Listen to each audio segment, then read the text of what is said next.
মিলাদ শরীফ আমরা পড়ি, আপনার মনে আছে পড়েন না, আপনি ঝগড়া কিসে আপনার সাথে? কিন্তু আপনি নিয়ে মশলা দেবেন, যা ইচ্ছা তাই করবেন, মানুষকে উল্টো উস্কানি দেবেন, এটা তো আমরা মানতে রাজি না। এটা আমাদের ব্যাপার। হাজরিন, এজন্য আমি সকলকে বলবো, আপনি রাষ্ট্রের যত সম্মানিত ব্যক্তি হন, আপনি মন্ত্রী হন, আপনি এমপি হন, আপনি প্রেসিডেন্ট হন, আপনি যে হন, ইসলাম, ইসলামী তাহাজিব তামাদ্দুন, আপনি একলা আলেম আর সব বাংলার আলেম সব ঘাস কাটে কি ভাই? একজন আপনার কি চেয়ারম্যান হইলেই মনে করে যে আমি কি হয়ে গেছে, সব আমার গোলাম হয়ে গেছে। না ভাই, সবাইকে সম্মান করতে শেখেন, সবাইকে ইজ্জত করেন, আপনি ইজ্জত পাবেন। আপনি ইজ্জত করবেন না, আপনি ইজ্জত পাবেন না। বিশেষ করে নবীজির ব্যাপারে সতর্ক, সাহাবায়ে কেরামের ব্যাপারে সতর্ক, আউলিয়া কেরামের ব্যাপারে সতর্ক। সে আপনার যে মনে চায় সে হন।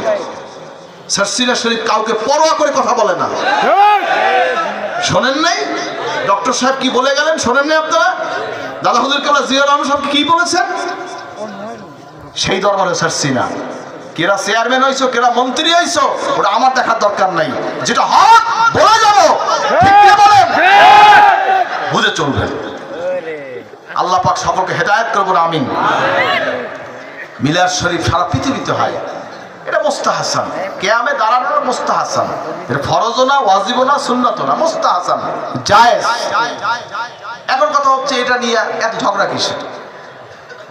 এই যে আপনার বিভিন্ন দেশের দূতাবাসে আপনার ন্যাশনাল ডে, আপনার এই যে স্বাধীনতা দিবস হয় না, সেখানে কি লেখে জানেন? ঈদ লেখে। ঈদ কি লেখে? কথা কন না, কি লেখে? ঈদ লেখে। তো হে ঈদ যায় ধরে তো আমাকে নবীজির জন্মদিবস ঈদ করে সমস্যা? এটা তো আনন্দ প্রকাশ করা, অর্থ তো বিভিন্নভাবে ব্যবহার হয়। রমজানের ঈদ, ঈদুল আজহা, ঈদুল ফিতর, এটা ভিন্ন জিনিস, ঠিক কিনা কন? মুসলমানদের ঈদ অবশ্যই অবশ্যই আমাদের খুশির দিন, কিন্তু তারপরেও আল্লাহর হাবিব রহমাতুল্লাহ আলামিন, যার ব্যাপারে আল্লাহ বলেছেন, আল্লাহ কি বলেছেন? ফালিয়াফরাহু, কি বলছেন? আনন্দ প্রকাশ করে, সন্তুষ্ট থাকা উচিত। সুবহানাল্লাহ। কুল বিফাদলিল্লাহি ওয়া বিরহমাতিহি ফাবিযালিকা ফালিয়াফরাহু। তুমি তো আলেম হয়েছো, এটা ব্যাখ্যা দাও না, এটা ব্যাখ্যা দাও নাই। ফালিয়াফরাহু দিয়া কয়েক হাজার, কয়েক লক্ষ তাফসীর বের করা যায়, ঠিক কিনা বলেন? কয়েক লক্ষ পিস তাফসীর বের করা যায়। কোরআন শরীফে এক একটা আয়াতের ওয়েট কত তুমি জানো?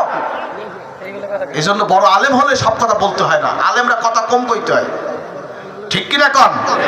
সব মশলা দিতে হয় না। যা শিখছেন 3 ভাগের 1 ভাগ কইবেন। কয় ভাগ? সব কথা কইতে হয় না, কারণ অনেক কিছু মশলা আছে যেগুলি বলতে গেলে মানুষ বুঝবে না, পথভ্রষ্ট হবে। আপনি উপস্থাপন করবেন একরকম হইবে। এই যেমন আমি কইছি যে এদেরকে আমরা প্রতিবাদ করতে ছাড়বো না, কথাটা কি কইছি? আমি নাকি হুমকি দিছি? কি প্রতিবাদ কথাটা আছে, এখানে হুমকির কি আছে? আপনি আমাকে বলবেন যে তোর জিপটা সিরিয়াল, আমি হ্যাঁ কই নেই, কি তোর কামড়ে টাইটে ধরবো? আমি এই উচ্ছৃঙ্খল ভাষা তো আমি বলি নাই, আমি বলছি আমরা প্রতিবাদ করতে ছাড়বো না। এটা খারাপ কি বলছি? ভাষা শিখাও নাকি আমাদেরকে? কিছু কিছু আলেম বের হয়েছে, আমি কওমি ওলামাদেরকে তো বলবো আপনাদের আলেমদেরকে লাগাম ধরেন, আপনাদের আলেমদের লাগাম ধরেন, নাকি কিন্তু আপনারা বিপদে পড়বেন। বললাম আমরা কারোর সঙ্গে কোনো টক্করে জড়াইতে চাই না। সে জামাত ইসলাম করে করুক, কওমি করে করুক, অন্যান্য দল করে করুক, আলিয়া করে করুক, দিনিয়া করে করুক, যার যার অবস্থানে যার যতটুকু গণ্ডি সেখানে কথা বলেন। আমাকে নিয়ে আপনি টানেন কেন? আপনাকে নিয়ে আমি টানবো কেন? আমি আপনাকে নিয়ে টানছি নাকি? আপনি আমাকে নিয়ে টানেন কেন?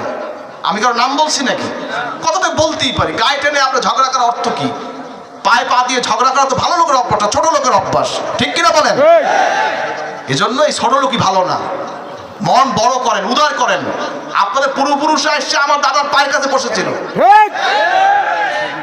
এই কওমি মাদ্রাসা কবে হয়েছে বলেন? কওমি মাদ্রাসা কবে হয়েছে?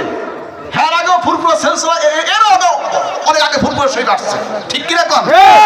ফুরফুরা সারসিনা সিলসিলা কওমি মাদ্রাসা প্রতিষ্ঠার আগে আসছে। কওমি মাদ্রাসার আকাবের, তাদেরকে আমরা সম্মান করি, ইজ্জত করি, তাদেরকে ইহতিরাম করি, আদব করি। কিন্তু কিছু কিছু লোকের ব্যবহার আচরণের কারণে আজকে পুরো কওমের বদনাম হয়ে যাচ্ছে, এটা ঠিক না। এজন্য আমি অনুরোধ করছি, আমরা সকলকে শ্রদ্ধা করি, ইজ্জত করি। কাসেম নানু তুমি কত বড় আশা করে চলছিলেন, যারা চেহারে সে পর্দা কো উঠা দাও ইয়া রাসূল আল্লাহ, মুঝে দিদার আপনা দেখাও ইয়া রাসূল আল্লাহ। বলেন না সুবহানাল্লাহ। এসের কার? কাসেম নানু তুমি সে, যিনি দেওবন্দ মাদ্রাসার প্রতিষ্ঠার একজন। হাজরিন, হাজী ইমদাদুল্লাহ মুহাজিরে মক্কি, তারও পক্ষে মিলাদের পক্ষে দলিল আছে। আশরাফ আলী থানবী পক্ষে দলিল আছে, এরকম অনেক দলিল আছে, সবগুলো আমার মনে নেই এখন। এই শামসুল্লাহ ফরিদপুর রহমতুল্লাহ, সেও মিলাদ শরীফ পড়ছে। এরকম বহু দলিল আছে। দেখুন ঝগড়া করার দরকার কি? আপনার মনে হচ্ছে আপনার পড়েন না, আপনি ঝগড়া করেন কেন? আমি তো আপনারা নিয়ে আপনি পাঁচ কল্লি মাথায় দিচ্ছেন, আমি কি ঝগড়া করছি নাকি? কি বলেন? পাঁচ কল্লি মানুষ তো আমার মাথায় ফোনে দেয়, কইছি নাকি যে টুপিটা বদলাইয়া, সেটা বলছি নাকি? আমরা করে দেবো, এটা তো তার ব্যাপার। সে এটাকে সুন্নত মনে করছে, আলহামদুলিল্লাহ। আমি এটা সুন্নত মনে করছি, আমি এটা পড়ছি, আলহামদুলিল্লাহ। অসুবিধা কি? এই যে ফেরকাবাজি করা, এটা কিন্তু সম্পূর্ণ উম্মতের মধ্যে ফিতনাবাজ ছাড়া আর কিছু না। এজন্য কওমি উলামায়ে কেরাম, তাদেরকে আমরা সম্মান করি, ইজ্জত করি, তারা আমাদেরকে সম্মান করে। করে কি করে না? এই গুটি কয়েক এই পুঁটি মাছের জন্য আজকের আলী আলাদের বদনাম হচ্ছে, আজকে কওমি উলামাকে তাদের বদনাম হচ্ছে। এজন্য আমি সকলকে বলবো, এখন আর ফেরকাবাজির সময় নেই।